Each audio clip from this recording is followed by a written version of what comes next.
గుంటూరు నగరంలో అధిక లోడుతో వెళ్తున్న ఇసుక లారీలను కట్టడి చేయాలని ఎమ్మెల్యే గళ్లా మాధవి పోలీసుల్ని అధికారుల్ని ఆదేశించారు. నగరంలోని పట్టాభిపురం బ్రిడ్జి వద్ద అధిక లోడుతో వెళ్తున్న ఇసుక లారీ గుర్తించిన ఎమ్మెల్యే మాధవి లారీని వెంబడించి నిలిపివేశారు. అనంతరం పోలీసులకు సమాచారం ఇచ్చారు. అధిక లోడుతో వెళ్తున్న వాహనాల కారణంగానే రోడ్లు దెబ్బతింటున్నాయని ఎమ్మెల్యే ఆగ్రహం వ్యక్తం చేశారు. ఓవర్లోడ్ లారీలు యథేచ్ఛగా తిరుగుతున్నా అధికారులు ఏం చేస్తున్నారని ప్రశ్నించారు. లారీని సీజ్ చేసి తదుపరి చర్యలు తీసుకోవాలని అధికారులను ఎమ్మెల్యే ఆదేశించారు. ఇది ఒక బండితో అయిపోతుంది కదా, సిటీలో తిరుగుతూ ఉంటే రోడ్ల పరిస్థితి ఏంటి?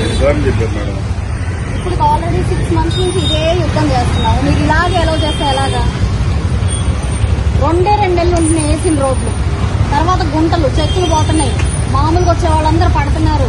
అట్లా మీరు ఎలా చేస్తే ఎలా కుదురుతుంది? డబుల్ డ్యూటీ చేయాల్సి వస్తుంది. ఈ పని కూడా మేమే చేయాల్సి వస్తుంది.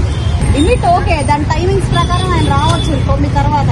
కానీ అంత హెవీ లోడ్ వేసుకొని వస్తే ఎట్లాగా? రోడ్డు పరిస్థితి ఏంటి? దాని మీద పట్టాపురం బ్రిడ్జ్ మీద నుంచి వెళ్తాడు ఇప్పుడు అక్కడ. ఎందుకంత ఓవర్లోడ్ మీరు ఎందుకు ఎలా చేస్తున్నారు? దీని మీద మానిటరింగ్ ఉండదా? నాకు మీరు ఇది ఇలా కంటిన్యూ చేస్తే మాత్రం కుదరదండి. మళ్ళీ నాకు సిటీలో ఎక్కడ ఇలా రిపీట్ అవడానికి అసలు ఎవరి దగ్గర నుంచి వస్తున్నాడో చూసి నాకు వెంటనే సీజ్ చేసి రిపోర్ట్ చేయండి. నాకు